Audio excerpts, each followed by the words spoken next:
Hello everybody, আশা করি সকলে বেশ ভালো আছে। আজকে আমরা কথা বলবো আদানি গ্রুপের একটি বিশেষ শেয়ার আদানি উইলমারকে নিয়ে। এই শেয়ারটিকে আমি এর জন্মলগ্ন থেকে বিশেষভাবে ফলো করে আসছি। AWL এই শেয়ারটির জন্ম হয়েছিল 2022 সালের ফেব্রুয়ারি মাসের 8ই ফেব্রুয়ারি। সেদিন থেকে আমি এই শেয়ারটিকে লক্ষ্য করে আসছি। আমার এই শেয়ারটির ওপরে বিশেষ আস্থা ছিল, যদিও সেই আস্থা পূরণ হয়নি। এই আস্থাটা আসার কারণটা কি? সেই সময় আদানি গ্রুপের অন্যান্য সমস্ত শেয়ার দারুণভাবে ওপরের দিকে ছিল। আমার ধারণা ছিল যে এই শেয়ারটিও ধীরে ধীরে সেখানে পৌঁছাবে, কিন্তু হিন্ডেনবার্গের রিপোর্ট এবং কিছু বিদেশি শক্তির চক্রান্তের ফলে আদানি গ্রুপের ক্ষতি হয়ে গেল। বিশেষ করে AWL শেয়ারটি একদম তলানিতে চলে গেল। এখন দেখা যাচ্ছে যে আদানি গ্রুপ এই শেয়ারটি থেকে 100% সরে যাচ্ছে।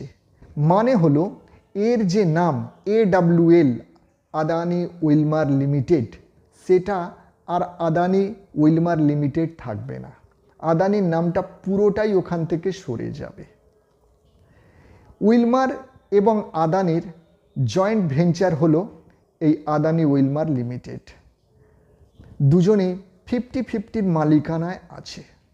বর্তমান সময়ে এর মাত্র 12% শেয়ার বাজারে ছাড়া আছে। 88% শেয়ার মালিকদের হাতে আছে। মানেটা হলো আদানি গ্রুপের কাছে আছে এখনও 44% এবং উইলমার গ্রুপের কাছে আছে 44%।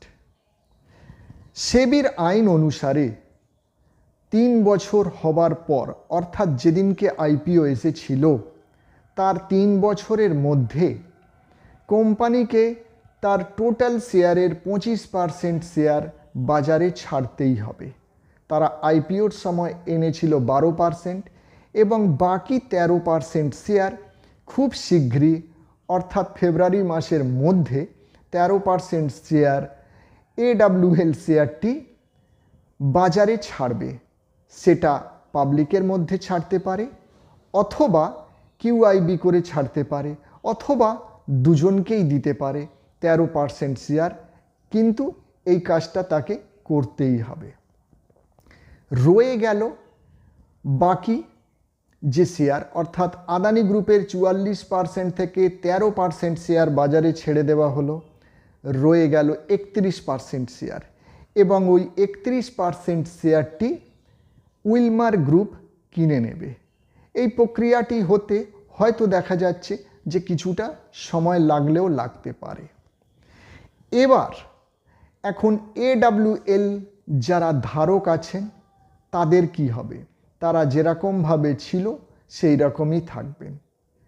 আদানি গ্রুপের যে সুনাম অথবা যে বদনাম, সেটা AWL শেয়ারের ওপর থেকে উঠে যাবে। আমার ধারণা যে AWL শেয়ারটি QIB হবার পর ভালোই হবে ধীরে ধীরে, কারণ এই শেয়ারটি অনেক দিন ধরে নিচে পড়ে আছে। যদিও যারা বিশেষজ্ঞ তারা কিন্তু খুব বেশি এই শেয়ারটির ব্যাপারে আশা পোষণ করছেন না। মানেটা হলো আপনি এই শেয়ারে যদি থাকেন, অথবা যদি এই শেয়ারে আসবার ইচ্ছে থাকে, অর্থাৎ কেনবার ইচ্ছে থাকে, তাহলে অবশ্যই নিজের আর্থিক পরামর্শদাতা বা নিজের ক্যালকুলেশন অথবা নিজের বিদ্যা বুদ্ধিতে ইনভেস্ট করবেন। আমার এই ভিডিও শুধুমাত্র আপনাকে খবর দেওয়ার জন্যে যে সেখানে কি ঘটতে চলেছে বা কি হতে পারে। আর আদানি গ্রুপের ক্ষেত্রে একটি মজা হলো যে সে প্রায় 3 বিলিয়ন টাকা পেয়ে যাবে।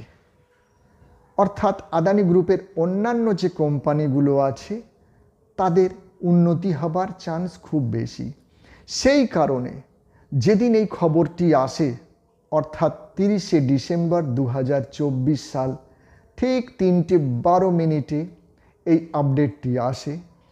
আসার পর থেকেই আদানি গ্রুপের আদানি এন্টারপ্রাইজ এবং এটিজিএল আদানি পাওয়ার এই সব শেয়ারগুলো মারাত্মকভাবে ওপরের দিকে উঠে পড়ে, এমনকি এটিজিএল শেয়ারটি তো আপার সার্কিট লেগে যায়। এক কথায় বলতে গেলে উইলমারের যারা ধারক তাদের আরেকবার খুব ভালো করে ভাবনা চিন্তা করতে হবে যে তারা কি করবেন। আর আদানি গ্রুপের অন্যান্য শেয়ারের পক্ষে এই খবরটি পজিটিভ।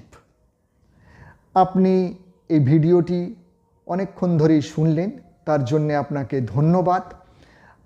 আমার এই ভিডিও ডেসক্রিপশানে আপস্টক্স ডিম্যাট অ্যাকাউন্ট ডাউনলোড করার লিঙ্ক দেওয়া আছে। অনুগ্রহ করে আমার এই লিঙ্ক থেকে আপনার আপস্টক্স ডিম্যাট অ্যাকাউন্ট ডাউনলোড করবেন এবং আমার সঙ্গে বন্ধুত্ব করবেন। আমি আপনাকে আপস্টক্সের ব্যাপারে বিভিন্নভাবে হেল্প করব। নমস্কার, ধন্যবাদ।